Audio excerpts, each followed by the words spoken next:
1 week before the Holy Week, gipahigayon namo ang among gitawag og monthly recollection.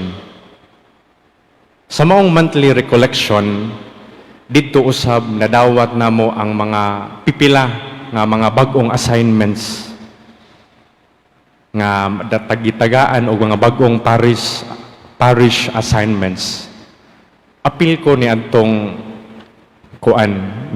nahatagan og bag-ong assignment.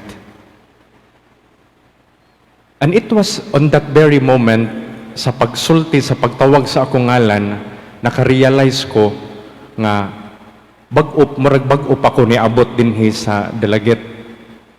Niabot ko dinhi September 2021. Hilom kay to pag-abot nako. Kay COVID pa to. Lockdown ang simbahan, lockdown ang kumbyento. Sa maong pagdawat ako sa akong bagong assignment, dito ko nakabantay nga kadyot ra ay kaayo, wala ko kabantay nga kadyot ra ay kaayo ko nga nagpuyo dinhi sa parokya. Nganuman, sa akong mahinuduman sukad sa pag-abot nako, kasagaran sa akong mga kasinatian, it was an experience of God. An experience of faith, an experience of religiosity, an experience of healing.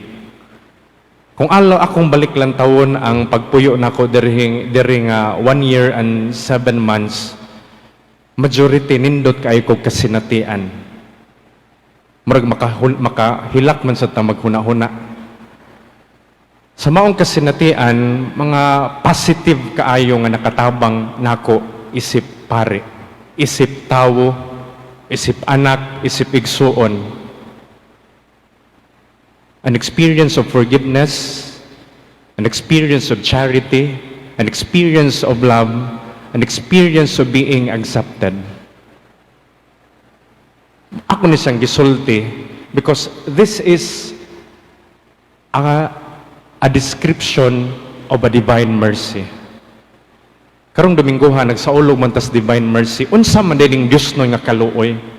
Ang Dios no nga kaluoy, mga igsuon, is an experience of God. And how can we experience God? It is in the moment of charity, forgiveness, generosity, healing, where we can experience that divine mercy. Sige tag-ingon divine mercy, sige tag nobena divine mercy, daghan kayong mga membro deres divine mercy. Pero what is divine mercy? Unsa maning Dios no nga kaluoy? Matag higayon nga mupasaylo ta, musabot ta, mangdilabo ta, mutabang ta, maluoy ta, muhigugma ta sa atong mga igsuon. Labi na katong mga tao nga lisod kaayo higugmaon o pasayloon, mao kana ang Dios nun nga kaluoy. Everybody has been given the capacity to become an instrument of that divine mercy. Matag-usa nato instrumento sa Dios nun nga kaluoy. Tuo ba mo ana? Sama ni Tomas, di sa mutuo nga nabanhaw ang Ginoo. Daghan po kay nato karon ang dili mutuo sa Dios nun nga kaluoy. Nganuman, nasakitan, gidaog-daog, gisamaran, gisalikway, wala pasaylua, wala dawata, wala sabta. Why are there many broken relationships nowadays? Why there are many broken marriages nowadays? Kung naa may Diyos nun nga kaluoy, nganong naa may mga relasyon nga naguba, nganong naa may mga pamilya nga nagbungol, nganong naa may mga kaminyoon nga wala mo click. If there is that such divine mercy, if we are all an instrument of divine mercy, nganong naa may daghan nga mga bati nga nahitabo sa kalibutan?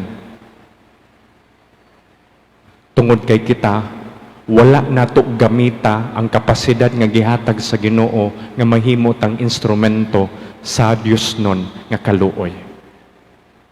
Matag higayon nga mudaog-daog tagtaw, matag higayon nga dili ta mo pasaylo, matag higayon nga dili ta mudawat sa kasaypanan sa atong isig katawo.